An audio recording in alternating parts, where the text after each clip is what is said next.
ঈশ্বর পরম কৃষ্ণ সচ্চিদানন্দ বিগ্রহ অনাদিরাদি গোবিন্দ সর্বকারণ কারণ। কলিযুগ পাবন অবতার পরম করুণাময় শ্রী শ্রী গৌরাঙ্গ সুন্দরীর পরম অন্তরঙ্গ প্রিয় পার্ষদ বর্জ্য পূজ্যপাদ শ্রীকৃষ্ণদাস কবিরাজ গোস্বামী মহাশয় তাহার শ্রী শ্রী চৈতন্য চরিতামৃতের মধ্যলীলার ২০ পরিচ্ছেদে শ্রীমন মহাপ্রভু কর্তৃক শ্রী সনাতন শিক্ষা বর্ণনা করিতেছেন। ইতিপূর্বে আলোচিত হয়েছে অদ্বয় জ্ঞানতত্ত্ব ব্রজে ব্রজেন্দ্র নন্দন, আর তিনি সর্বাদি সর্বংশী কিশোর শেখর চিদানন্দ দেহ সর্বাশ্রয় সর্বেশ্বর। তাহারই প্রমাণস্বরূপ ব্রহ্মসংহিতার এই শ্লোকের উদ্ধৃতি দিয়েছেন। ঈশ্বর পরম কৃষ্ণ সচ্চিদানন্দ বিগ্রহ অনাদির আদি গোবিন্দ সর্বকারণ কারণম।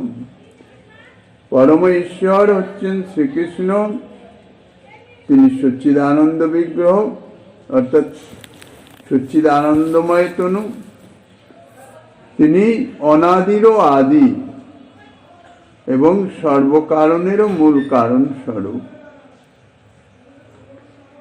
স্বয়ং ভগবান কৃষ্ণ গোবিন্দাপর নাম সর্বৈশ্বর্যপূর্ণ যার গোলক নিত্যধাম। স্বয়ং ভগবান ইতিপূর্বে বলাই হয়েছে, স্বয়ং ভগবান ব্রজেন্দ্র নন্দন অদ্বয় জ্ঞান ও তত্ত্ব। সেই স্বয়ং ভগবান শ্রীকৃষ্ণের অপর নাম হইতেছে গোবিন্দ, আর তাঁর নিত্য ধাম অর্থাৎ নিত্য অবস্থিতি, যেখানে ভগবান অবস্থান করেন তাহাকে ভগবানের ধাম বলা হয়, ভগবত ধাম। যে কোনো ভগবত স্বরূপের, যেহেতু ভগবত স্বরূপ নিত্য, তাই তাহার অবস্থান স্থান তাহাও নিত্য হবে, অর্থাৎ তাহার ধাম নিত্য। তো এই যে স্বয়ং ভগবান শ্রীকৃষ্ণ, যার অপর নাম হচ্ছে গোবিন্দ, তাঁর নিত্য ধাম অর্থাৎ নিত্য অবস্থান হইতেছে গোলক। শ্রীকৃষ্ণ যে স্বয়ং ভগবান তাহার প্রমাণও শ্রীমদ্ ভাগবতে বর্ণিত আছে। এতে চাংশ কলাহ পুংস কৃষ্ণস্তু ভগবান স্বয়ং ইন্দ্রাণি ব্যাকুলং লোকং মীরয়ন্তি যুগে যুগে।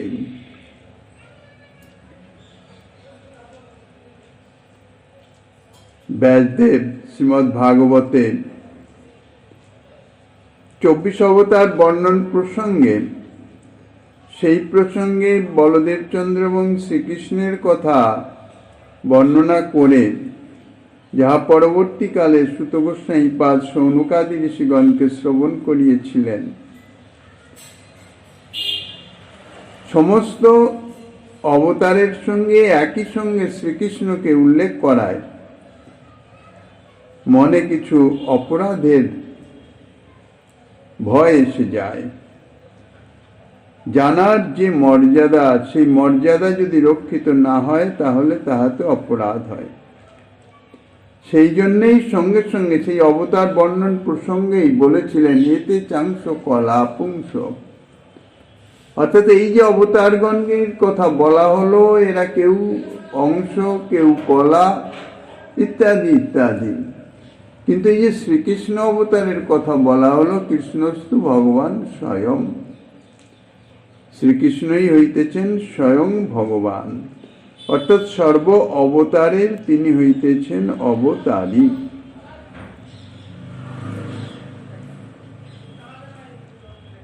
জ্ঞান যোগ ভক্তি ৩ সাধনের বসে ব্রহ্ম আত্মা ভগবান ত্রিবিধ প্রকাশে।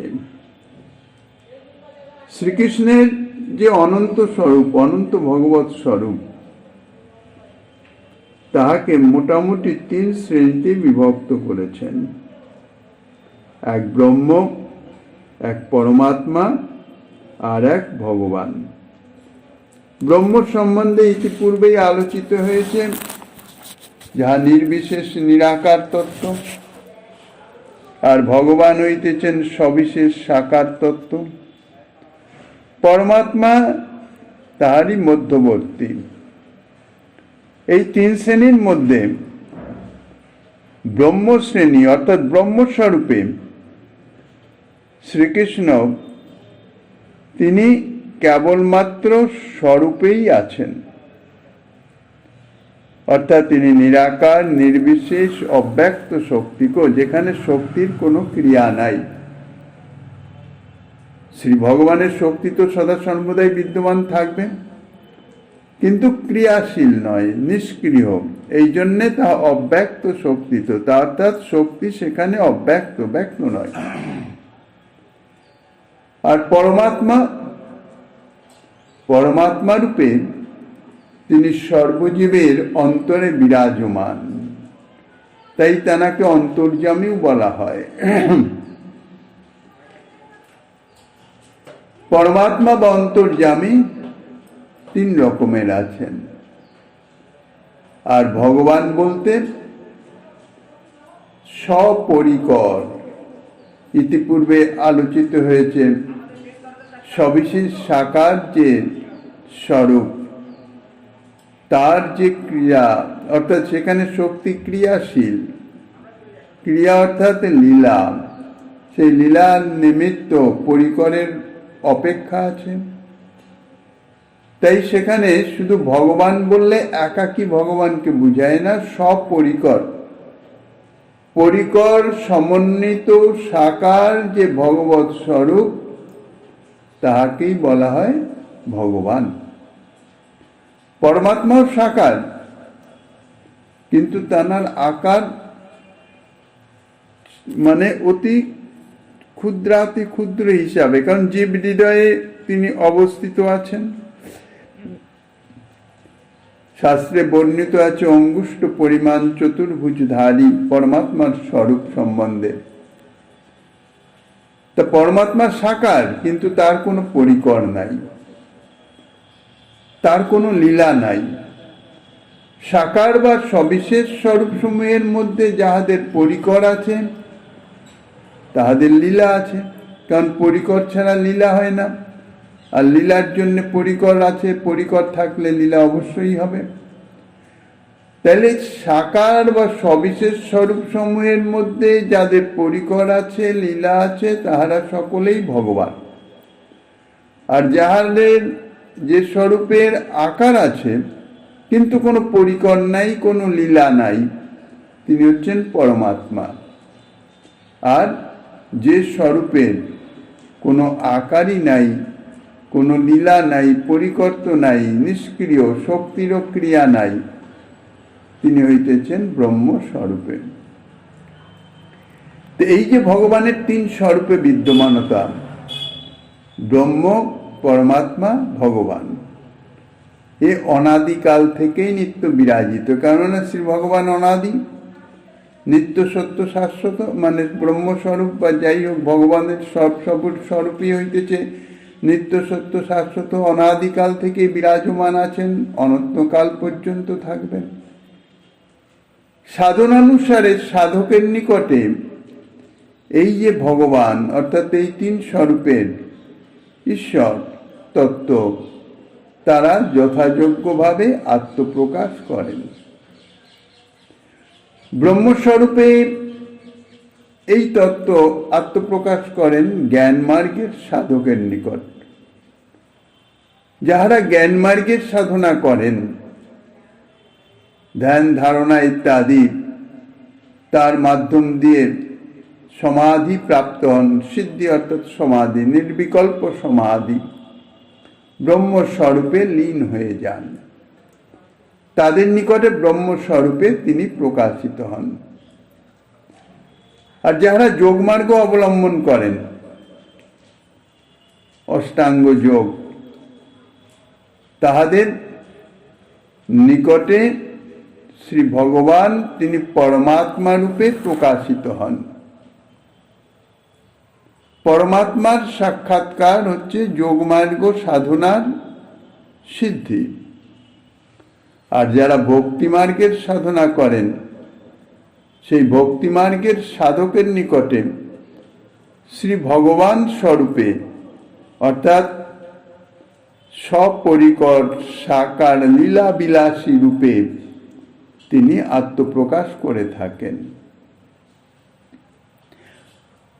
যেহেতু শ্রী ভগবানের সাকার স্বরূপ অনন্ত,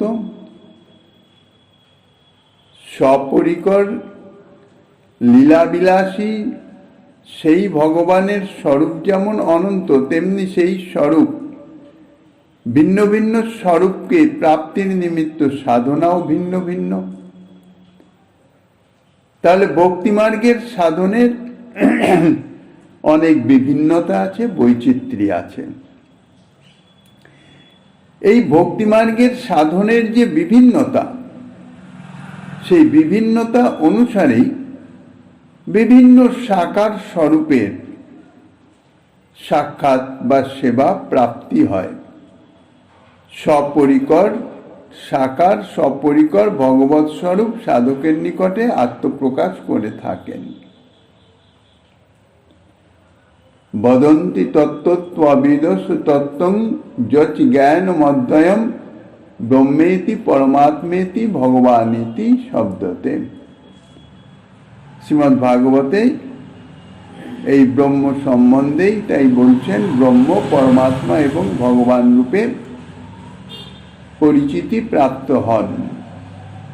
যারা তত্ত্ববিদগণ, তাঁরা এই অদ্বয় জ্ঞান তত্ত্বের যে প্রকাশ ভিন্ন ভিন্ন অবস্থায় সে সম্বন্ধেই বলেন, অর্থাৎ ব্রহ্ম পরমাত্মা এবং ভগবান রূপে এই অদ্বয় জ্ঞান তত্ত্ব তিনি প্রকাশিত হন।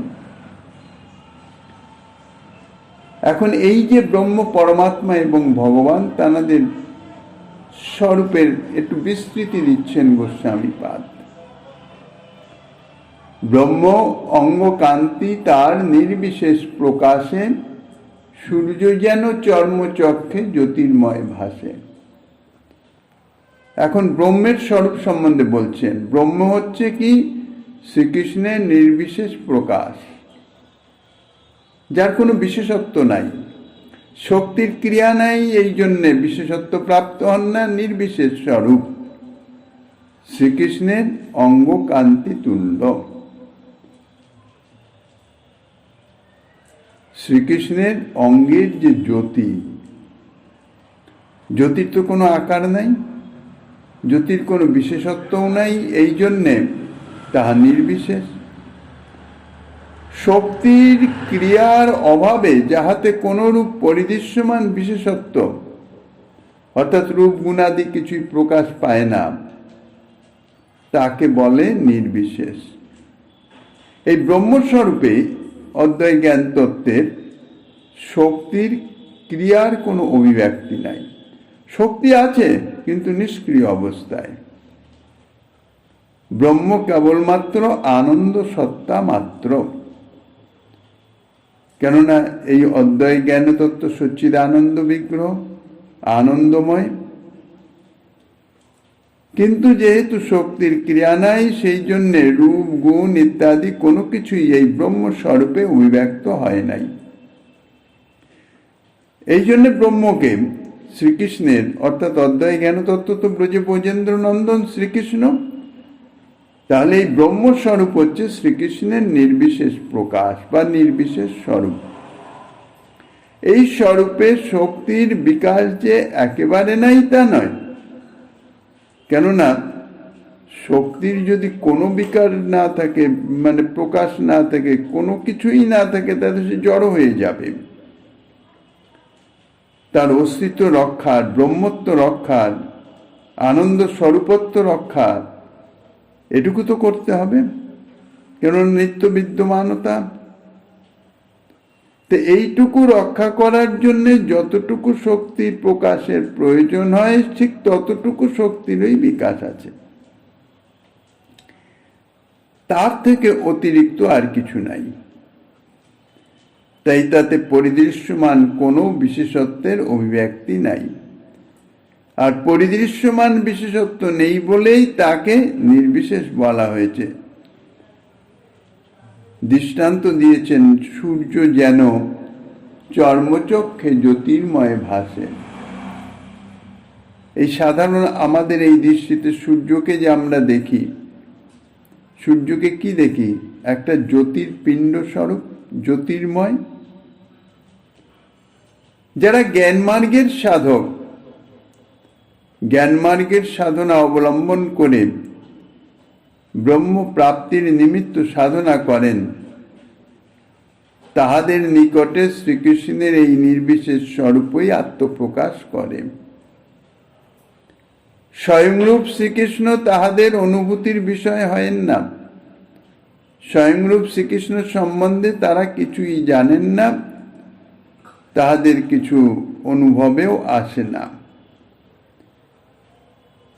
সূর্য সম্বন্ধে শাস্ত্র ইত্যাদি প্রমাণিত আছে, আর আমরাও শুনেছি যে সূর্য হচ্ছেন একজন দেবতা, দেব শরীর প্রাপ্ত, অর্থাৎ তাহলে তার করচরণাদি ইত্যাদি সব আছেন, আকার সাকার স্বরূপ, অর্থাৎ সবিশেষ বস্তু। কিন্তু এই সবিশেষ বস্তু সূর্যদেব পৃথিবী থেকে বহু দূরে অবস্থিত। এই জন্যে যেহেতু সূর্যের তেজ আছে, বহু দূরবর্তী অবস্থানের নিমিত্ত তাহার শুধু তেজটুকুই পরিলক্ষিত হয়, তার কোনো আকার পরিলক্ষিত হয় না। তাকে একটা জ্যোতিপুঞ্জ বলেই মনে হয়। সেই রকম স্বয়ং ভগবান পরব্রহ্ম শ্রীকৃষ্ণচন্দ্র ইতিপূর্বে বলা হয়েছে নরবপু যাহার স্বরূপ,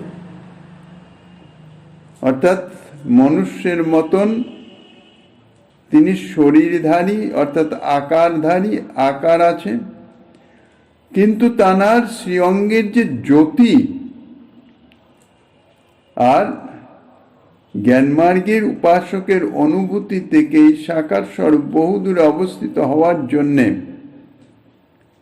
জ্ঞানমার্গের সাধনার সিদ্ধিতে সেই শ্রীকৃষ্ণের বহুদূর থেকে শুধু জ্যোতিটুকুই দর্শিত হয়, কিন্তু তার আকার কোনো কিছু অনুভবে আসে না, দেখা যায় না। সূর্যের মতন, সূর্য যেমন একটা জ্যোতিপিণ্ড মনে হয়, তার যে কিরণ অর্থাৎ আলোক রশ্মি, তাহাই পৃথিবী থেকে দৃশ্য হয়, অনুভূত হয়। ঠিক সেই রকম শ্রীকৃষ্ণেরও জ্যোতি অর্থাৎ অঙ্গ জ্যোতি কিরণ স্থানীয় নির্বিশেষ ব্রহ্মস্বরূপ। জ্ঞানমার্গের সাধক সেই ব্রহ্মকে মাত্রই অনুভব করে, তাদের দৃষ্টিতে বা অনুভবে যাহা প্রতিভাত হয় অর্থাৎ নির্বিশেষ স্বরূপ, তাই তাহারা ব্রহ্মকে নির্বিশেষ নিরাকার বলে তাহারা অনুভব করেন এবং তাহাই বলেন, তাহাই প্রচার করেন। পৃথিবীস্থ লোক সূর্যের জ্যোতিকে যেমন সূর্য মনে করে, সেই রকম জ্ঞানমার্গের সাধকগণ পরব্রহ্মের অব্যক্ত শক্তিক নির্বিশেষ স্বরূপকেই পরব্রহ্ম পরতত্ত্ব বলে মনে করেন। কিন্তু ব্রহ্ম যে শ্রীকৃষ্ণের অঙ্গ কান্তি, তার প্রমাণ স্বরূপ ব্রহ্মসংহিতার এই শ্লোকের উদ্ধৃতি দিয়েছেন। যস্যা প্রভা প্রভাবত জগদণ্ড কোটি কোটিস্ব শেষ বসুদাদি বিভূতি ভিন্নম তদ্ব্রহ্ম নিষ্কলমনন্ত মশেষ ভূতম গোবিন্দমাদি পুরুষং তমহং ভজামি। এখন বলছেন পরমাত্মা। পরমাত্মা যেহ তেহ কৃষ্ণের এক অংশ, আত্মার আত্মা হয় কৃষ্ণ সর্ব অবতংশ। এই যে পরমাত্মার সাক্ষাৎকার প্রাপ্ত হন যোগীগণ, যারা যোগ সাধনা করেন। যোগীদের ধ্যেয় হচ্ছে পরমাত্মা। তিনি এই স্বয়ং ভগবান শ্রীকৃষ্ণের অংশ মাত্র। কিরকম অংশ? শ্রীকৃষ্ণের বিলাস মূর্তি হইতেছেন শ্রী বলদেবচন্দ্র। বলদেবচন্দ্রের বিলাস হইতেছেন শ্রী শঙ্কর্ষণ। তার অংশ হচ্ছে বিরাট অন্তর্যামী কারণার্ণবসায়ী মহাবিষ্ণু। তানার অংশ হচ্ছেন ব্রহ্মাণ্ডন্তর্যামী গর্ভোদকশাহী মহাবিষ্ণু। তাহার অংশ হইতেছেন ব্যষ্টিজীবের অন্তর্যামী পরমাত্মা ক্ষীরোৎসাহী বিষ্ণু। তিনি তাইলে এই ক্ষীরোৎসাহী বিষ্ণুই পরমাত্মা স্বরূপে সমস্ত জীবের হৃদয়ে বিরাজমান। তাহলে শ্রীকৃষ্ণের বিলাস মূর্তি বলদেবচন্দ্র, তার বিলাস হচ্ছে শ্রী শঙ্কর্ষণ, তার বিলাস হচ্ছে অর্থাৎ অংশ হইতেছে কারণার্ণবসায়ী মহাবিষ্ণু, তার অংশ গর্ভোদকশাহী মহাবিষ্ণু, তার অংশ হচ্ছে ক্ষীরোৎসাহী মহাবিষ্ণু। তিনি পরমাত্মা রূপে সর্বজীবের হৃদয়ে বিরাজমান। তাহলে অংশের অংশের অংশের অংশের অংশ হচ্ছে। সুতরাং শ্রীকৃষ্ণ এই আত্মাসমূহেরও আত্মাস্বরূপ, তিনি সর্বশ্রেষ্ঠ।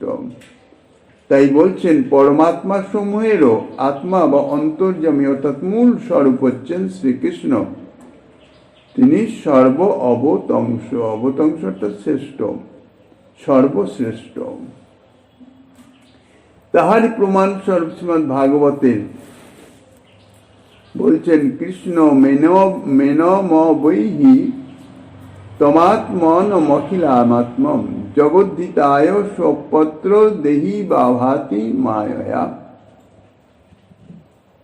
শ্রী সুখদেব গোস্বামীপাদ মহারাজ পরীক্ষিতকে বলছেন, অর্থাৎ তুমি এই যে শ্রীকৃষ্ণকে যে ব্রজেন্দ্রনন্দন নন্দ মহারাজের অঙ্গনে বিরাজমান, এনাকে সমস্ত আত্মারও আত্মা বলে জানবে। সেই পরমাত্মা শ্রীকৃষ্ণই জগতের মঙ্গলের নিমিত্ত যোগমায়ার সাহায্যে এই জগতে দেহধারীর ন্যায় অর্থাৎ মনুষ্যের ন্যায় প্রকাশ পাইতেছেন। শ্রীকৃষ্ণের যে প্রকট লীলা, লীলা তো নিত্য লীলা চলছে, ইতিপূর্বে আলোচিত হয়েছে। লীলা যেহেতু অপ্রাকৃত চিন্ময়, প্রপঞ্চাতীত অপ্রপঞ্চ লীলা, প্রাকৃত প্রাপঞ্চিক জীবের তাহা কখনো দৃষ্টিগোচর অনুভব গোচর হতে পারে না। কিন্তু শ্রী ভগবান যেহেতু পরম করুণাময়, তিনি করুণা করে কখনো কখনো তানার সেই লীলা, তানার সেই স্বরূপ তাহা প্রপঞ্চের মতো করে জগতে প্রকাশ করেন, অর্থাৎ জগতের জীবকে তাদৃশ শক্তি প্রদান করেন, দিব্য শক্তি প্রদান করেন, যাহাতে তাহারা তাহার সেই লীলা দর্শন, শ্রবণ, স্পর্শন ইত্যাদি সৌভাগ্য প্রাপ্ত হতে পারে কিছু সময়ের জন্যে। তখনই বলা হয় লীলা প্রকট। তো শ্রীকৃষ্ণের এই যে প্রকট লীলা, লীলা একইভাবে চলছে। দৃষ্টান্ত দেওয়া হয়েছিল যবনিকা অর্থাৎ পদ্মার অন্তরালে অভিনয় চলছে। পর্দা যতক্ষণ না উঠছে ততক্ষণ দর্শকবৃন্দ তাহা কিছুই দেখতে পারেন না। পর্দা যেই উঠে গেল, যে লীলা চলছে সেই লীলা দর্শকবৃন্দের দৃষ্টিগোচর হয়ে গেল। আবার পর্দা যেই পড়ে যাবে সঙ্গে সঙ্গে সেই লীলা অর্থাৎ সেই যে অভিনয় দৃষ্টির অগোচরে চলে যাবে। তো শ্রী গোবিন্দেরও ঠিক সেই রকম মায়া যবনিকা, যে মায়া যবনিকা অর্থাৎ মায়ার পর্দার নিমিত্ত লীলা যে চলছে, মায়িক জীব তাহা অনুভবে আনতে পারে না, তাহাদের দর্শন স্পর্শনের বাইরে থাকে। সেই প্রভু কৃপা করে সেই মায়ার পর্দাটা যখন সরিয়ে দেন, তখনই সকলে দেখতে পান। তখনই বলা হয় ভগবান অবতীর্ণ হয়েছেন, ভগবত লীলা চলছে। তো এই যে লীলা, তখনকার সেই লীলাকে, অর্থাৎ যতক্ষণ এই মায়ার পর্দা সরানো থাকে ততক্ষণের সেই লীলাকে বলা হয় শ্রী ভগবানের প্রকট লীলা। আর এই প্রকট নরলীলা সম্পাদনের জন্য শ্রীকৃষ্ণ এই জগতে অবতীর্ণ হয়ে থাকেন।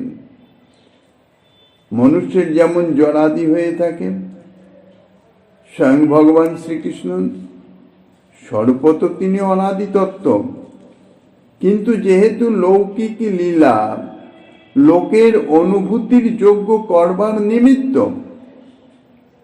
নরলীলা অর্থাৎ লৌকিক লীলা সিদ্ধির নিমিত্ত যোগমায়ার প্রভাবে অর্থাৎ নিজ স্বরূপ শক্তির প্রভাবে নিজ জন্মলীলার অভিনয় করে থাকেন। জগতের জীব মনে করে শ্রীকৃষ্ণের জন্ম হলো, বাস্তবত তা নয়। তিনি তো অনাদিকাল থেকে বিদ্যমান, তার কি জন্ম হবে? তিনি তো অযোগ। এবং সেই যোগমায়ারই সাহায্যে এই জগতের প্রকট লীলায় মাতা পিতা কান্তাদির সহিত নরবৎ লোকবৎ লীলা করেন, নরলীলা সম্পাদন করে থাকেন। তাতে তিনি পরমাত্মা সমূহের অন্তর্যামী আত্মা হলেও যাহারা তাহার তত্ত্ব লীলার গুরু রহস্য অবগত নন, তাহারা তাহাকে সাধারণ মানুষ বলেই মনে করে থাকেন। তারা যেমন তাদের অনুভূতিতে তার তদতিরিক্ত তো কিছু আর আসবে না, যে যেরকম ভাবে ভাবাপন্ন তার অনুভূতিতে সেইভাবেই প্রকাশিত হয়, তদতিরিক্ত কিছু প্রকাশিত হতে পারে না। ঠিক সেই রকম প্রাপঞ্চিক মানুষ তাহারা নিজেদের মতন করেই মনে করেন। মনুষ্যের দেহদেহী ভেদ আছে, দেহ প্রাকৃত জড়, সেই রকম তারাও মনে করেন শ্রীকৃষ্ণের দেহ তাদেরই মতন দেহি ইব আভাতি, মানুষ বলেই প্রতীয়মান হয়, তাদের মতোই প্রতীয়মান হয়। আর শ্রী ভগবান যোগমায়ার সাহায্যে ঠিক সেই রকম লোকবৎ লীলাও করেন, জন্মলীলা প্রকট করেন। ধীরে ধীরে ধীরে ধীরে মনুষ্যের মতন শরীর কলেবর বর্ধিত হতে থাকে। তো তার এই যে লীলা, তার উদ্দেশ্য দুটি। শ্রী ভগবান জগতে যখনই অবতীর্ণ হন দুটি উদ্দেশ্য নিয়ে আসেন। একটি উদ্দেশ্য হচ্ছে অন্তরঙ্গ, অপর উদ্দেশ্য হচ্ছে বহিরঙ্গ। তার প্রকট লীলার অন্তরঙ্গ কারণ হচ্ছে তার নিজস্ব, সে কারণ আর কিছুই নয়, ভক্তের প্রেমরস নির্যাস আস্বাদন। শ্রী ভগবান যখনই অবতীর্ণ হন নিজের উদ্দেশ্য, নিজ সম্বন্ধনীয় উদ্দেশ্য হচ্ছে ভক্তের প্রেমরস নির্যাস আস্বাদন।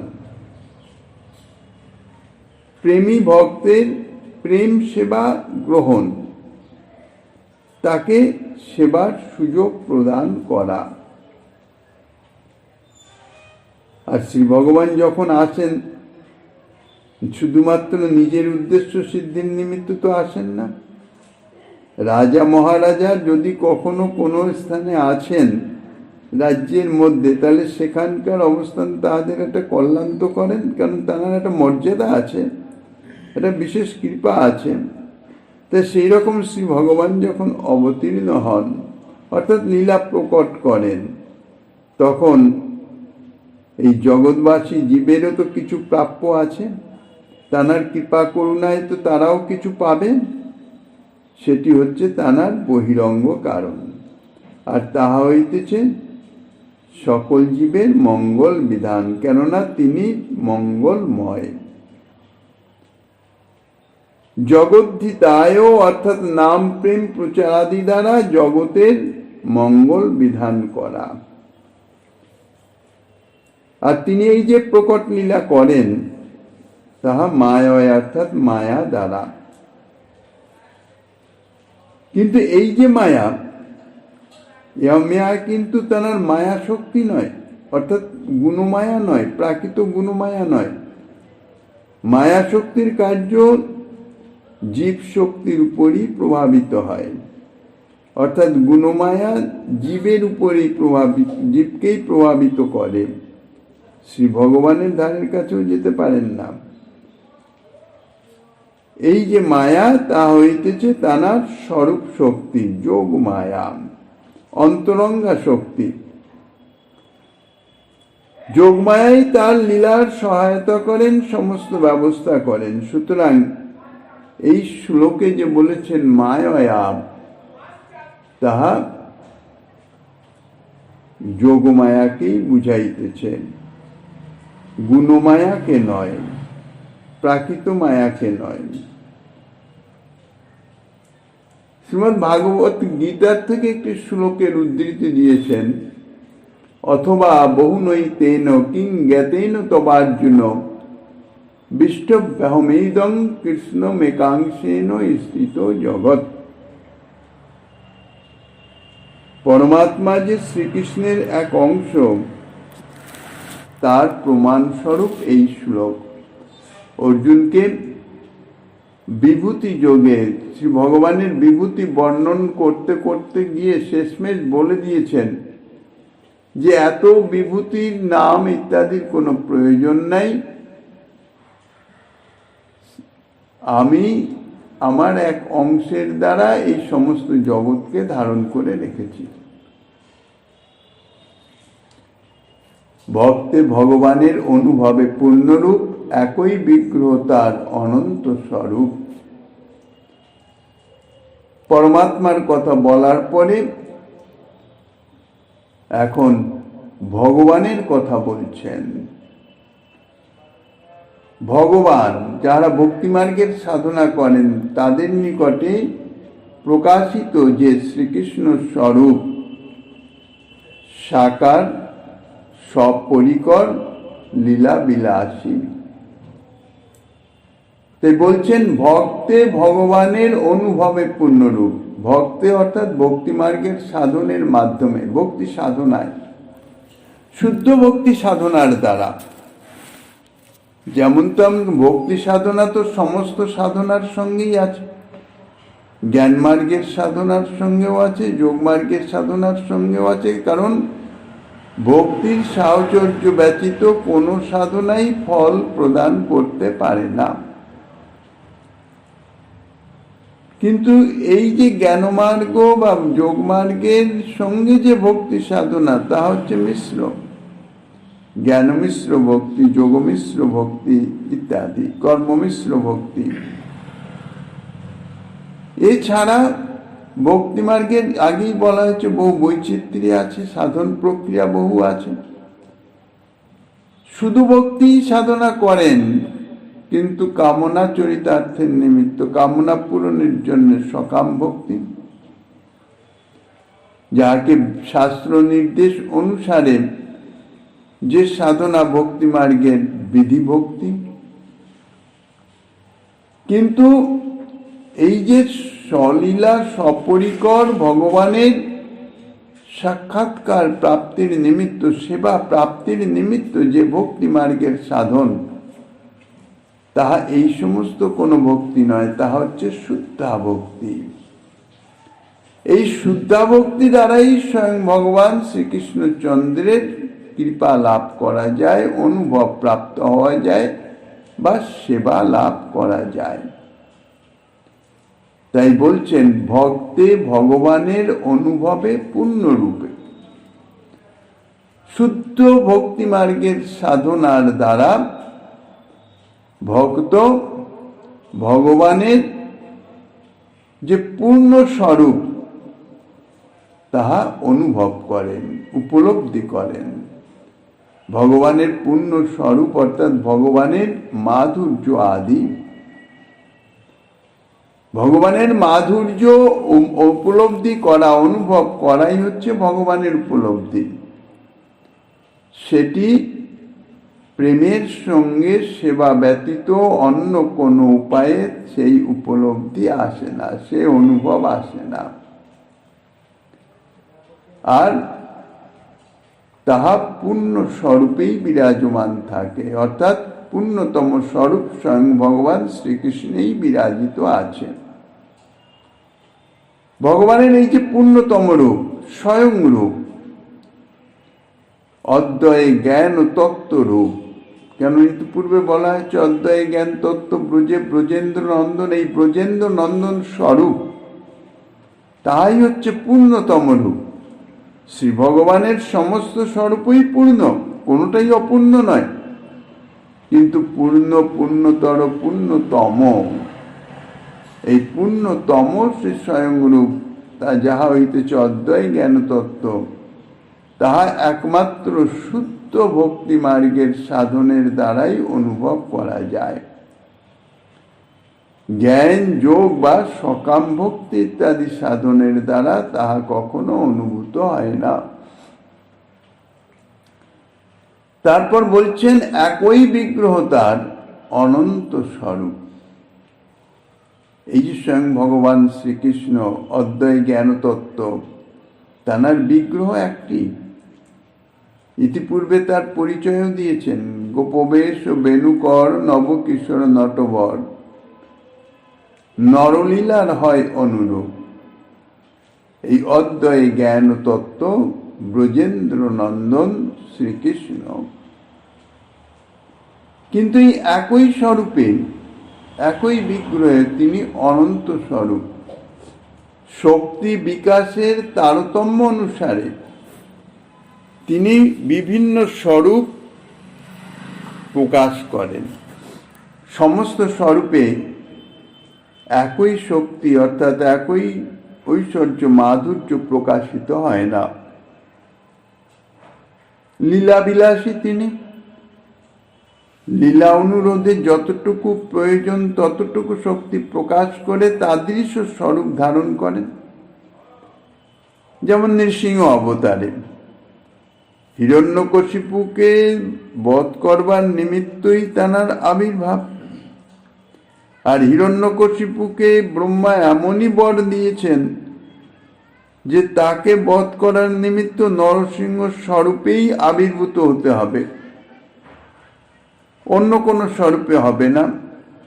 আর কাউকে বধ করার জন্য যদি আবির্ভূত হন তাহলে তো পরম শান্ত স্নিগ্ধ স্বরূপে সেটি সম্ভব হয় না। কারোর সঙ্গে যুদ্ধ বিগ্রহ তো আর স্নিগ্ধ শান্ত স্বরূপে সম্ভব নয়। তদ অনুরূপ, অর্থাৎ এই যে যুদ্ধরূপ হিরণ্যকশিপু বধরূপ যে লীলা, সেই লীলা করবার নিমিত্ত যে স্বরূপের প্রয়োজন, যে জাতীয় ভাব প্রকাশের প্রয়োজন, যতটুকু শক্তি প্রকাশের প্রয়োজন, নরসিংহ স্বরূপে শ্রীকৃষ্ণ তাহাই করেছেন। এবং সেই উদ্দেশ্যেই তিনি প্রকট হয়েছেন। উদ্দেশ্য অর্থাৎ লীলা সমাপ্ত হয়ে গেছে, তিনি আবার অপ্রকট হয়ে গেছেন। কিন্তু এই যে স্বরূপ অনাদিকাল থেকে বিদ্যমান, অনন্তকাল পর্যন্ত থাকবেন, তো সেই স্বরূপের অবস্থান তো থাকবে, অবস্থানের নিমিত্ত তার নিত্যধাম থাকবে। তাই হচ্ছে অনন্ত বৈকুণ্ঠ ধাম। তাহলে এই যে শক্তি বিকাশ, বিভিন্ন স্বরূপ, সাধারণভাবে তো 24 অবতারের কথা বলা হয়, তাহার বিভিন্ন স্বরূপ, মৎস্য কুর্ম বরাহ ইত্যাদি ইত্যাদি। এছাড়াও যে যুগাবতার, মন্বন্তর অবতার, শক্তাবেশ অবতার, লীলা অবতার, কত রকমের অবতার আছে।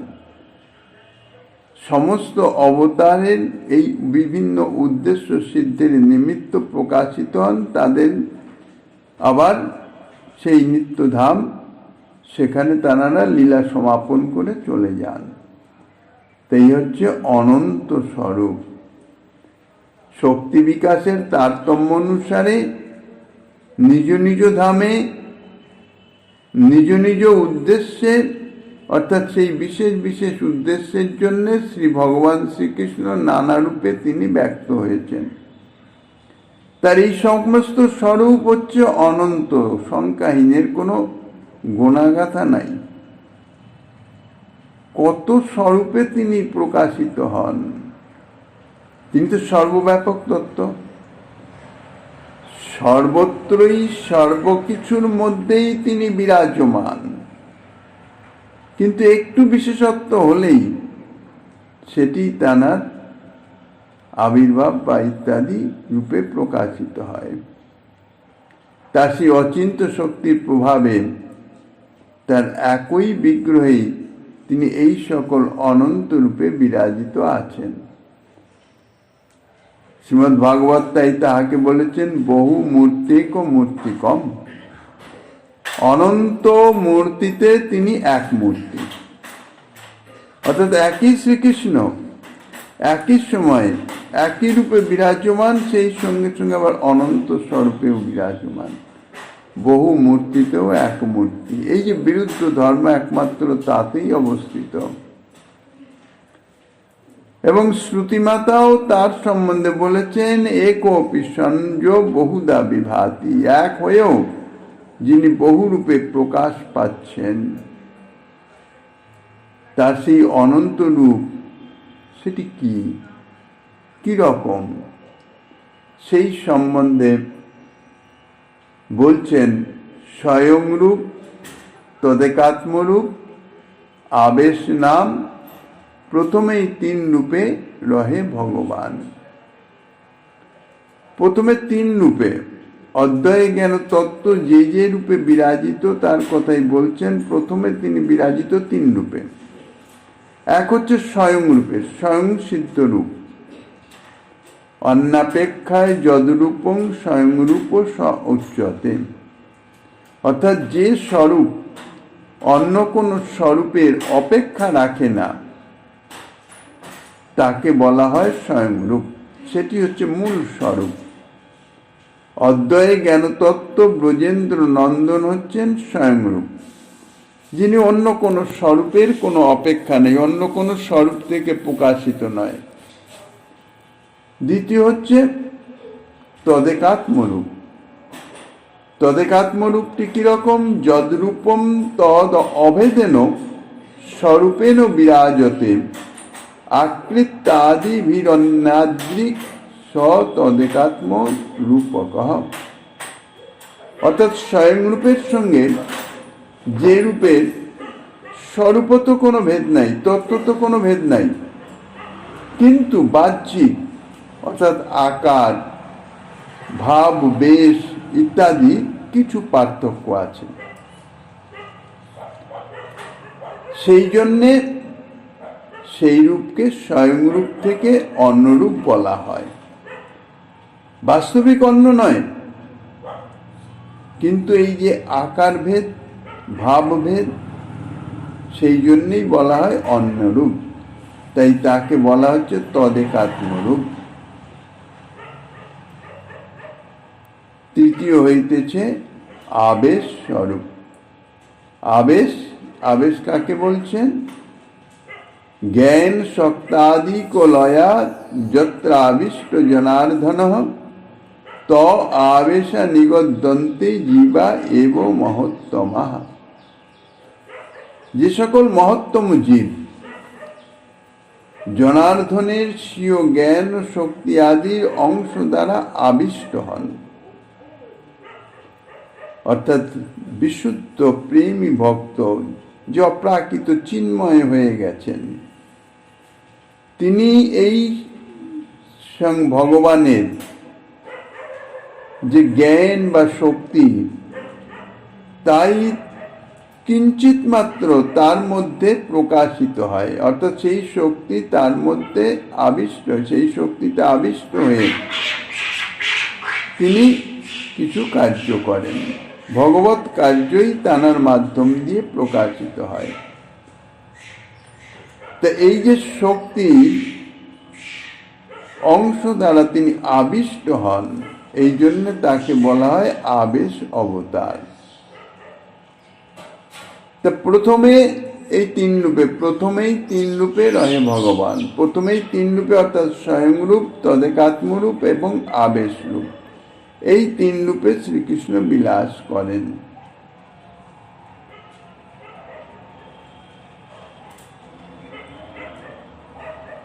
স্বয়ংরূপের সম্বন্ধে বিস্তৃতি করবেন। এরপরে